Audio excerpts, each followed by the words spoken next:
Hello, Rebels of the Sherpa Revolution. Normally, I start off this podcast by saying hi, but I'm going to start this one off by saying hydration. We know how important hydration is for our bodies.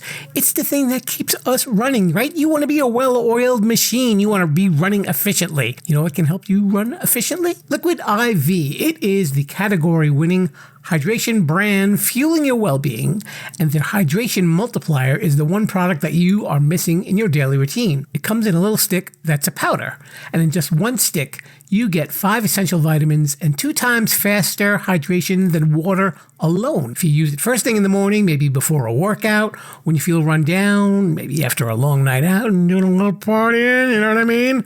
And even what if you have like a long flight or something like that and you just bleh, right? We all feel that way. Bleh. So add this to your water, and that convenient packaging can go with you anywhere you go, even if you're going to the gym or you're traveling or you're at work and maybe you didn't have a great breakfast. At least it's something that will fuel you up in the morning. And there's a whole bunch of flavors that are available, like sea berry, strawberry lemonade, Concord grape, lemon lime, pina colada, tropical punch, watermelon, strawberry, passion fruit, guava, acai berry. Did I say that right? I never know how to say that. But those are just some of the flavors. Here's some statistics for you folks. 1 stick of liquid IV in 16 ounces of water contains 5 essential vitamins: B3, B5, B6, B12, and even vitamin C. And we all know how important those B vitamins are. It's got 3 times the electrolytes of traditional sports drinks. It's made with premium ingredients. It's non-GMO, and it is free from gluten, dairy, and soy. I'm going to offer you a great deal, Rebels.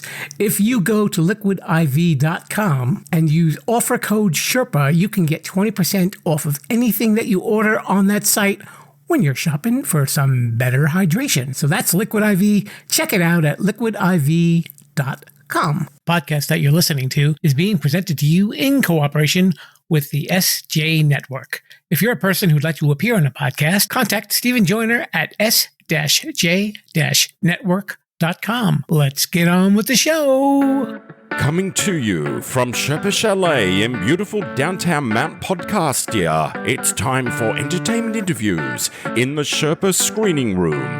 Grab an aisle seat and a bucket of popcorn, but don't crunch too loud or you'll miss the show. Now, here's your host, Jim, the podcast Sherpa.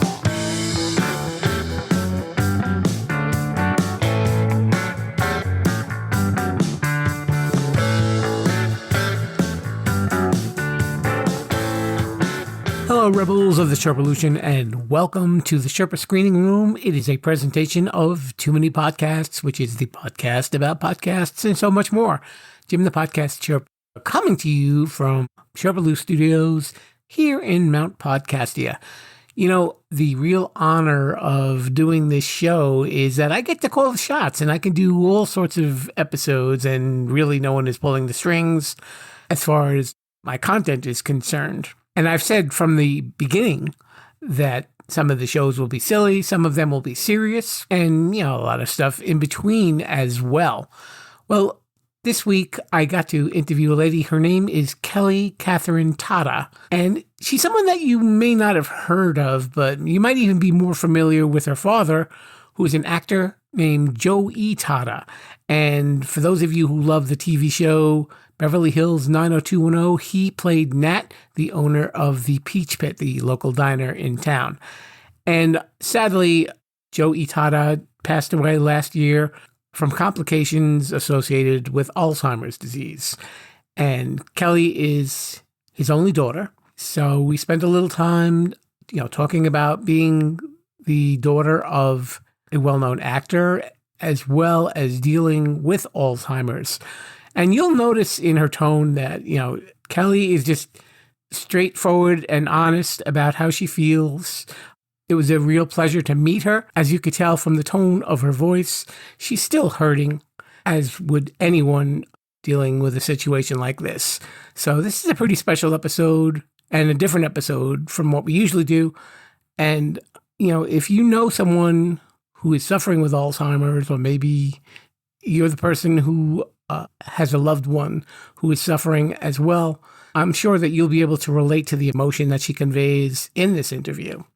And again, I appreciate her coming on and being so honest. So let's have a listen to my interview with Kelly Tata.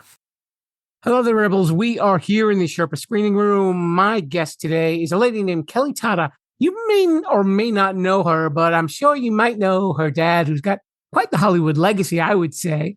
And she's here to talk about him and remember him for a little bit. Joey Tata is her dad, and he passed in 2022 and from complications from Alzheimer's. And I know Kelly has really gone on a lot of podcasts and talk shows to kind of really spread the word and raise awareness about Alzheimer's as well, and as well as honoring the memory of her dad. Kelly, welcome to the show. Thank you for having me. I'm quite honored to have you. Now, usually, we like to get to know our guests. I know we will be, as I said, we will be chatting about your dad, but tell me a little bit about you. Can you be more specific? I'm really good at veering off. Okay. What do you do? What do I do? Wow. I would love to answer that. Tying up probate, which is done now. Uh-huh. I have officially won.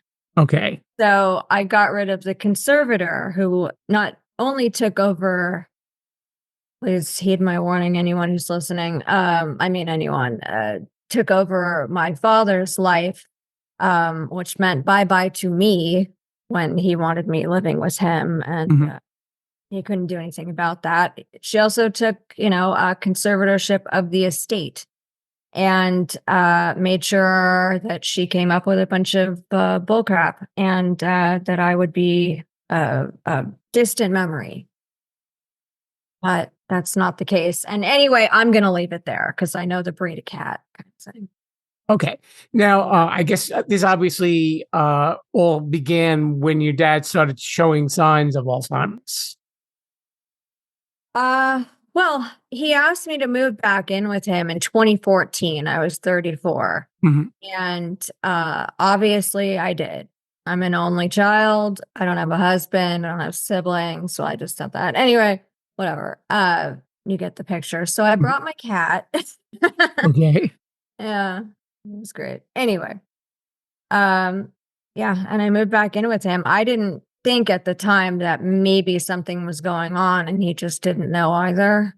I knew that if I was there, perhaps I would see it. Okay. So I guess did it become more obvious, I guess, as time wore on to you? Yes, sir. I see. Now, you had a close relationship with your dad pretty much through his entire life? Yeah. She's crossing her fingers. It's audio, but it's okay. Best of friends. That's why I'm like, anyone who knew my father would know that I was his world. So why separate? Yeah. Most important thing. I mean, anyway. Yes. So we felt safe with you, especially with you moving back into. Absolutely. Yeah. So, now, your dad is probably most well known for being Nat on Beverly Hills 90210. Yes, sir. Yeah, I didn't really know too much about the show. I didn't follow the show, but it's interesting. When I saw your dad's picture, I'm like, okay, I know that guy.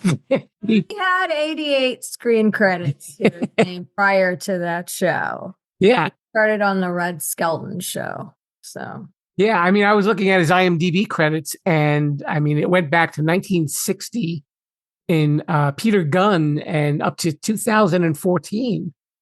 And I know he was on Charmed also. That was probably like one of the later. Streets of San Francisco and the Rockford Files and everything you wanted to know about sex but were afraid to ask with Woody Allen. The whole Sicilian scene or whatever. I still don't know what the hell they're saying, but anyway.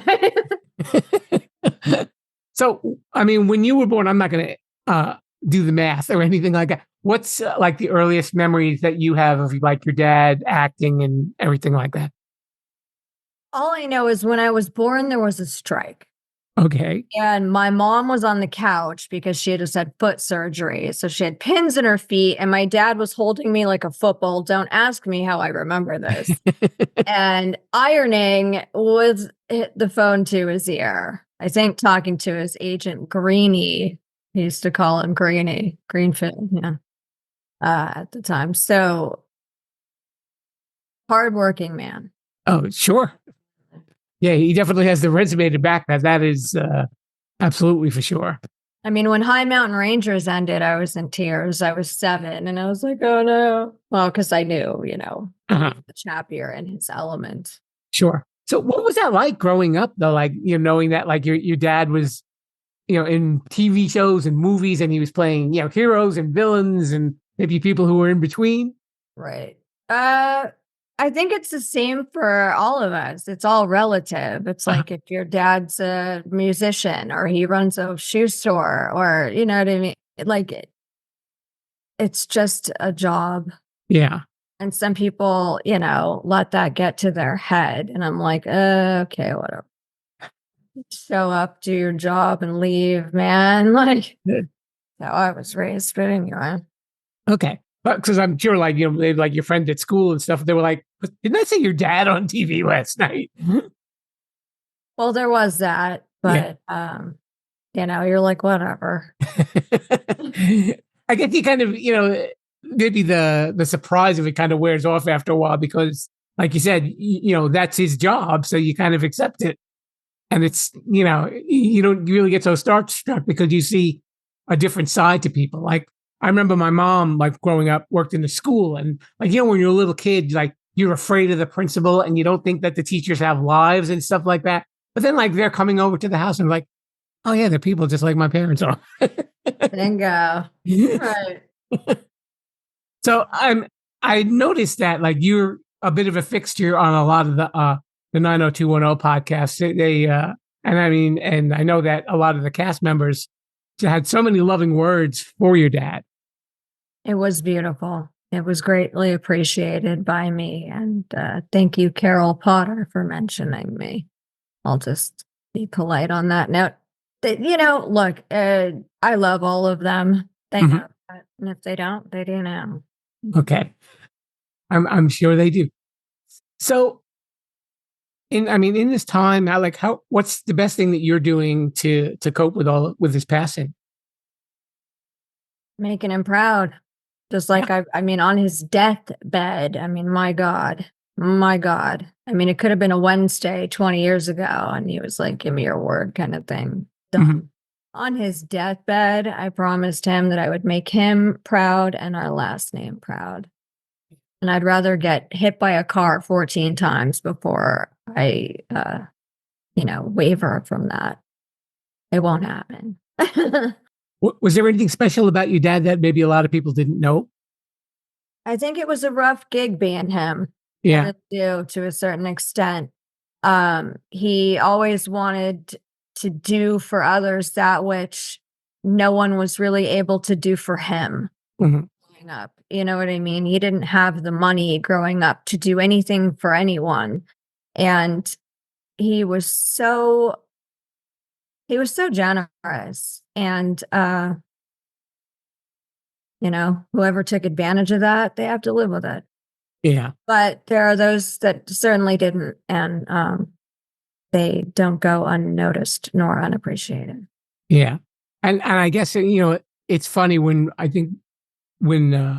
you lose somebody like that and people come out and they have things to say about, the person who passes, you really see their true colors and how they feel about them. And, and really the regard that he was held up in their eyes as well.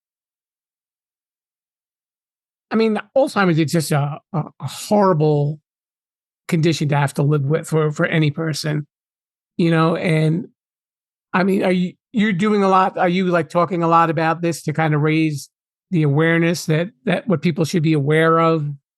Well, I mean, I can only do what I could do. Right. You're not a medical I professional. need to, well, exactly. No, I'm Right. not. I wish I had known all this in advance. I probably would have been. But, it's just everything we, myself included, grew up eating, sugar and, just you gotta look into brain foods. It's really important, and it's important to start as soon as you can. Mhm. Because what Alzheimer's basically is rapidly shrinking brain. Now that sounds horrifying to me. So, Sure. and just learn everything you can about it to be there for your loved ones, whoever it may be. And don't, I've said this before and I'll say it again, but I've had people actually say to me, why do you even visit him when he doesn't know you're there? Wow. It's amazing they live, but I don't kill people. So we're Right. good. Anyway. Yeah. And and he's your dad, regardless. Listen, I knew. Yeah, That's the bottom line. I knew, and I know damn well, excuse my language, that that's okay. Sure, I would imagine so. I'm sure that sometimes they get to the point where they kind of feel locked in, like they want to say, "I know who you are, but I can't express that," and it's just not showing in my eyes right now. right. That's got to be Saying you're scary. not there. Yeah. No kidding. So, I mean, as a daughter of someone who's had Alzheimer's, what, and I know you were voicing your frustration earlier with, everything with your dad's estate and all of that. What else should people know, like if they have a parent who is dealing with this? Don't go it alone. Mhm. You really need a neurologist. Your primary care, much like mine did. Yes, Dr. Maurice Levy. I will say it again. He is a stand-up, wonderful man. And anyway, he saw stuff going on with my dad, and he wanted him to go to UCLA and see someone there, and that's what happened. But my suggestion, and it's merely my suggestion, is just that you don't go it alone as far as what you think you know. You got to educate yourself on it as well and get ready to switch roles real quick. Because my dad, that was always faster and stronger and smarter than I was, now I'm the parent. Right. Whoa. Yeah, well, I did it. Yeah. And it was worth it because it was for him. Yeah. And to your point of going it alone too, I mean, I guess also there must have been days where it was probably frustrating to you and you knew that it wasn't like your dad's fault. That was the Alzheimer's just taking its toll on him. So, I think having someone else there, like a support system, as it were, uh, probably at least helps you. It's got to help you mentally. What helped me mentally was being able to hold him and hug him, Mhm. and smell his pheromones and like cute stuff like that. I mean, that kind of kept me centered, if you know what I mean, because Right. there's no amount of preparation that you can do for this disease. It is awful. Yeah. It really is. But like I said, it's worse for the patient than it is for the family all day long. So I don't want to hear it. Right. No, I just really don't. But that's me. Yeah. I could understand that. So, what would you say was probably one of your best memories growing up with your dad? Did you have any special events or times that that really stick out for you? I don't know. I mean, there were so many. He was always with me, Mhm. there's so many. He was just, he was like my dad, but a cartoon character, but like, he was, I don't know. I mean, he was funny as hell. Yeah. Oh, I don't know. I don't know. I mean,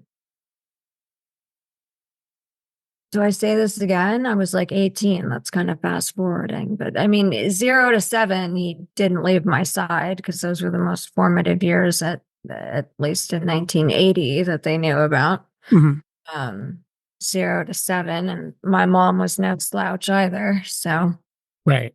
but yeah, I mean, just walking up and down the mountain with him with bamboo sticks, like we would do that all the time. Okay. We would just talk. Yeah. I think that that's really important, especially if you have like a very special memory of a parent. That you always at least got to keep that in your mind. Even when you think of how things may have been, how rough for him, but at least there was that time that he was with you, and like you said, you were going up a mountain with bamboo sticks, and there's probably nobody else that you want to be with. You were showing me, we're on audio, but that was your dad, I'm guessing? Oh, I see. Yeah. Uh-huh. Well, Okay. So the bracelet that you just showed me, you want to explain what that is? well, my dad did wear it on the show for 10 years, but he got it when I was 2, Uh-huh. 1982, from a friend of his named Caruth C. Bird. Okay. He just had every friend in the world, every color of the rainbow, anyone you can think of, you know. So it was nice. Okay. So, yeah, is there anything that, that the folks who are listening, is there any sort of foundation or charity where they maybe, if they want to get involved, maybe if they're experiencing something similar to what you're dealing with, is there anything that they can do? I would say reach out to the Alzheimer's Association. I, that's what I did. Mhm. And, you know, there's a plethora of things that you can do. You just have to be able to think straight to do it. Right. And it's all consuming going through that stuff. So, but yeah, educate yourself, look it up, Google it. I mean, you probably shouldn't, but Mhm. just learn what you can and yeah, do what you can. Okay. I guess that's probably the easiest thing for someone who's inexperienced in these matters, and like you said, it's such an overwhelming thing for whether a child or another family member or a friend to see this happen to someone that that they're very close with and that they love very much, and that you don't want that to happen to them too. So you're fighting that as well as trying to think straight, like as to what can I do. Right. Well, like I said, sugar is a big one, Uh-huh. if that makes any sense to anybody. All right. So, hey, I'm not trying to take away pleasurable things from anybody, but, monitor what you're doing or something. And that's the other thing. My father was not an alcoholic. This is really boring. Mhm. I've heard it. But anywho, let's stick to your stuff because it's your show. You don't want me going off on a tangent. That's it. Well, I'm sure you probably you and your mom knew him probably better than anybody else in this world. Amen. I was lucky because he let me know who he was as a man, not just as my father. Sure. I respect the hell out of him for it. Straight shooter. And that's who I am. So, Yeah. Yeah. And, as painful as it is to think about everything now, I'm sure that's got to give you some sort of a solace that, knowing the type of man that he was and that, he made a positive impact on a lot of people. You can't say that about a lot of people, but, your dad, like I said, he had this career and, it wasn't like he thought he was better than anybody else. He was a guy, he did his work. He loved his family, and he tried his best, really, probably, I'm sure, to fight all of this. But, sometimes you just can't, unfortunately. And I mean, I'm sorry, but that sounds dismissive. No. Yeah. Yeah. But, such is life sometimes that, there are things that get the best of us and there's nothing that we can do about it. Yeah, that's the hard part. The nothing you can do about it part. Right. It's not how I think. So, you know what I mean? It's Yeah. like, what's the worst case scenario? Death.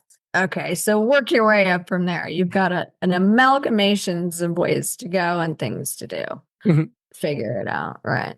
Sure. Now, Kelly, is there any social media things where people, if they want to follow you and maybe learn a little bit more, or are you kind of proposing that on social media as well? Facebook. Okay. Okay. Yeah, that's the extent of it. I've been a little preoccupied and whatnot. Okay, sure. I can understand that. Yeah. But they can It's follow you. Kelly Catherine with a K and an A, not a C and an E. And it's Kelly with a Y. I was named after Jean Kelly and Catherine Hepburn. How nice of my parents. Anyway. Well, your name will be spelled right in the show notes, so they'll know the right place to go. Okay. All right. So anyway, I'd like to thank you so much. I'm sorry that, that you had to deal with this, especially, in the last several years. It's, when it's one hard thing on top of another. But, your dad, I'm sure, was a survivor and you are as well. No, he always said, I lived through my mother, a war, and your mother. So this is nothing she hasn't heard. Well, there you have it. So I'm not going to mess your day up or something like that. Oh, good. That wasn't the plan anyway. Anyhow. Okay. Her name is Kelly Tata. Kelly, thanks so much for taking this time and letting us know what, how everything is and all the best to you in the future. Thank you, Jim. I appreciate your time. Be a rebel. Follow the show at Sherpolution on Twitter, Instagram, and Facebook. A very special thanks to Kelly Tata for coming on the show. And for those of you out there who are experiencing what Kelly has lived through, I think the best thing that I can say to you is stay hopeful. It's probably not easy in these times, but we can only hope for the best for the people that we love.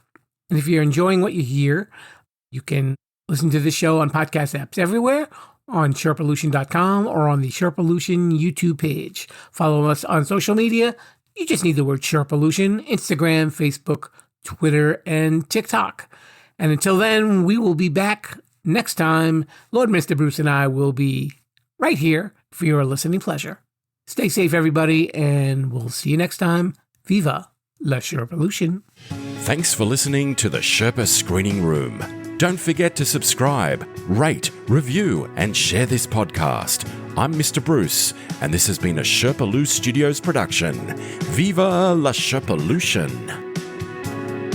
Rebels, if you've been checking out some of my promotional ads on social media, you'll be aware that I have been using a lot of AI programs to help me create ads. But you know what? There's a lot more uses for AI than just funny little videos. And I'd like to introduce one of our new sponsors, Podimo. It is a leader in creating AI tools for podcasters. Now, let's say you've got a podcast, or maybe you're even thinking of doing a podcast. You're probably wondering, well, how can AI be integrated with your workflow? I'll tell you about Podimo. As a podcaster, you know that writing show notes and creating chapters and transcribing episodes takes a lot of time, and it can cost you a lot of money too. But you know what? That's where Podimo comes in. It's an AI tool designed specifically for creators and podcasters with the goal of making post-production tasks quick and easy. And in just a few minutes, Podimo generates show notes, chapters, summaries, clips for social media, a full transcript, suggested episode titles, social media posts, and more. Whew, that's a lot of work for one little program. Your show notes are key to your podcast success because it helps